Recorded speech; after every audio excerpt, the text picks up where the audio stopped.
Hello everyone, I am Vaidya Sonal. I am an ayurvedic doctor और आज की इस वीडियो में हम फीमेल से रिलेटेड एक बहुत ही इंपॉर्टेंट टॉपिक के बारे में जानेंगे जिसका नाम है पीसीओडी। अपनी प्रैक्टिस में मैं आजकल इसके केसेस बहुत ही ज्यादा देख रही हूँ। इनफैक्ट जो समस्या पहले 30 से 35 साल की महिलाओं में देखने को ज्यादा मिलती थी वो आजकल स्कूल गोइंग और कॉलेज गोइंग गर्ल्स में भी बहुत ज्यादा कॉमन हो गई है। तो क्या है पीसीओडी, क्यों होता है, क्या आयुर्वेद में इसका इलाज संभव है, ये सभी बातें आज के इस वीडियो में हम जानेंगे।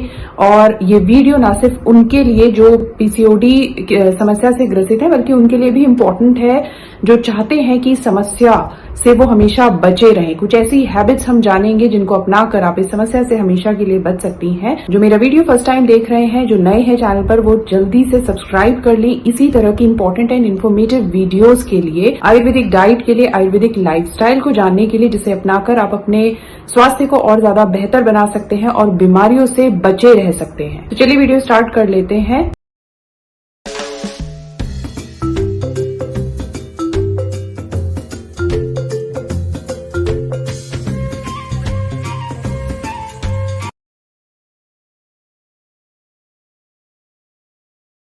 पीसीओडी या पीसीओएस, पॉलीसिस्टिक ओवरी सिंड्रोम, ये एक लाइफस्टाइल से संबंधित समस्या है। जब आपकी लाइफस्टाइल, आपका दिनचर्या, आपका डेली रूटीन सही नहीं होता है, कुछ ऐसी हैबिट्स आपकी होती हैं जिसकी वजह से पीसीओडी होने का खतरा बढ़ जाता है। तो वो कौन सी हैबिट्स हैं? देखिए, 3 चीजें समझना बहुत ज्यादा जरूरी है। सबसे पहली चीज, एक्सरसाइज नहीं करना, सेडेंटरी लाइफस्टाइल का होना। इसका मतलब है लंबे समय तक बैठे रहना या लेटे रहना, फिजिकली इनएक्टिव होना।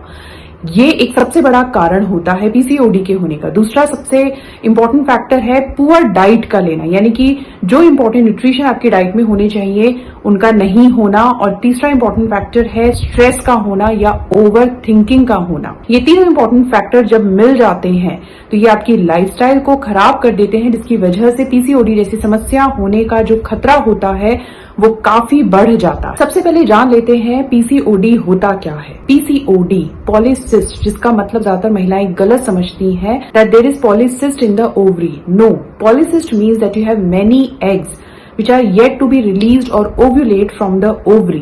इसका मतलब है जो ओव्यूलेशन का प्रोसेस है वो हर महीने नहीं हो रहा है। ओव्यूलेशन क्या होता है? ओव्यूलेशन का मतलब है जो फीमेल एग है, यानी कि जो जिसे ओवम कहते हैं, हर महीने ओवरी से रिलीज होता है, जिसे ओव्यूलेशन कहते हैं। अब अगर ओव्यूलेशन नहीं होगा तो जो एग्स होते हैं जिसे हम ओवम कह रहे हैं, इसमें ईस्ट्रोजन, प्रोजेस्टेरोन और टेस्टोस्टेरोन जैसे हार्मोन्स पाए जाते हैं।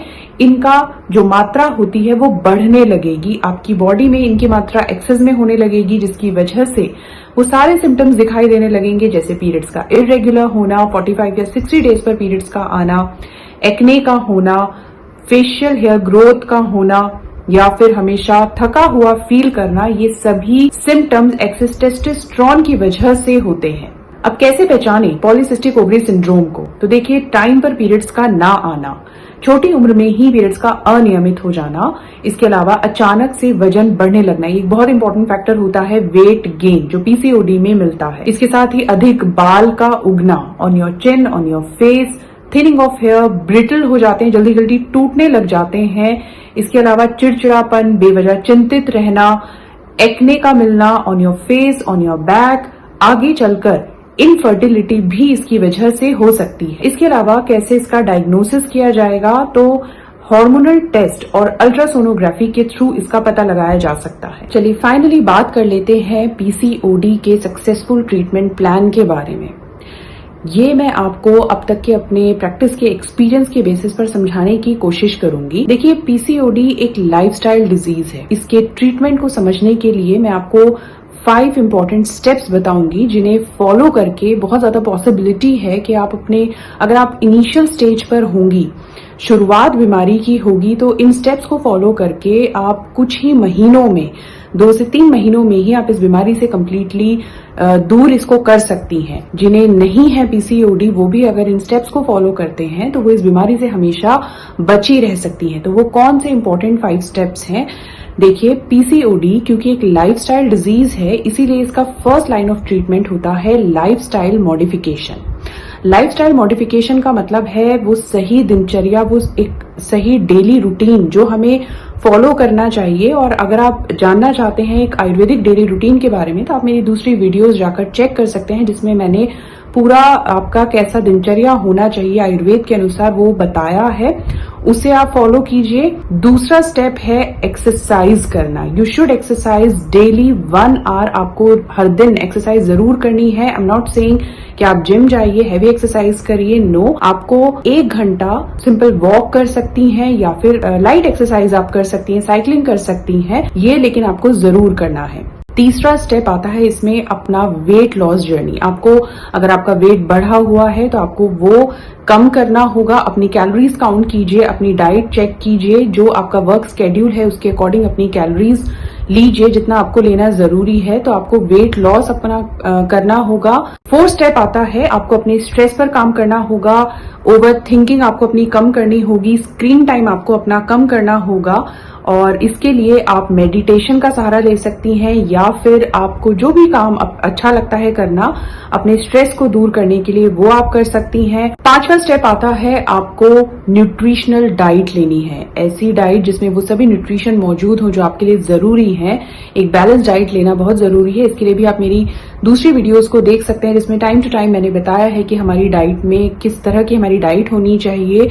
ये भी आपको चेक करना बहुत ज्यादा जरूरी है। और दिन भर में आपको 6 से 7 घंटे की नींद जरूर लेनी है। अगर आप इन 5 स्टेप को फॉलो करती हैं तो आप 2 से 3 महीने के अंदर ही इसको पूरी तरह से दूर कर सकती हैं। इसके साथ ही साथ अगर बीमारी 2 से 3 साल पुरानी है तो आपको ये स्टेप्स फिर भी फॉलो करने ही हैं। जैसे मैंने कहा, ये फर्स्ट लाइन ऑफ ट्रीटमेंट है। क्योंकि लाइफस्टाइल डिजीज है तो लाइफस्टाइल मॉडिफिकेशन सबसे ज्यादा जरूरी है इसमें करना। और इसको करने के बाद आप देखेंगे अपनी लाइफ में वो सभी चेंजेस, जो आप थकान फील करती थी, किसी काम में मन नहीं लगता था, वो सभी चीजें आपकी दूर होती हुई दिखाई देंगी, जो मुझे अपने पेशेंट से भी सुनने के लिए मिलता है। मेरे पेशेंट्स ठीक होने के बाद, स्पेशली पीसीओडी के, ये बोलती हैं कि इन सभी स्टेप्स को फॉलो करने के बाद वो ज्यादा एनर्जेटिक फील करने लग गई हैं, ज्यादा हैप्पी फील करने लग गई हैं। आपके ट्रीटमेंट से और आपके इंस्ट्रक्शंस जो मैंने फॉलो करी तो उससे मेरा पीसीओडी बिल्कुल फिनिश हो गया है। मेरा वेट गेन होता रहता था, बार बार बढ़ता रहता था, बॉडी अजीब सी हो जाती थी, तो उसमें भी काफ़ी इम्प्रूवमेंट है। 3 महीने के अंदर मेरे पीरियड्स रेगुलर हो गए और जैसा उन्होंने मुझे बोला 3 महीने बाद मैंने अपने सारे टेस्ट करवाए तो सब टेस्ट भी, ब्लड टेस्ट भी इम्प्रूव थे मेरे, प्लस मेरा यूएसजी में मेरा पीसीओडी भी अब नहीं आया 3 महीने के बाद। इसके अलावा देखिए, अगर बीमारी 2 से 3 साल पुरानी हो चुकी है तो ये स्टेप्स तो फॉलो करने ही हैं। इसके साथ ही साथ कुछ आयुर्वेदिक हर्ब्स इसमें लेनी होती हैं जो आपको कंसल्ट करने के बाद पता चलती हैं। तो आप इसके लिए मुझसे भी कांटेक्ट कर सकती हैं या फिर आपके आसपास अगर कोई दूसरे आयुर्वेदिक कंसल्टेंट है तो आप उनसे कंसल्ट कर सकती हैं। इसके अलावा लास्टली बस मैं यही कहूंगी, ईट हेल्दी, घर का बना हुआ और ताजा फ्रेश खाना खाएं।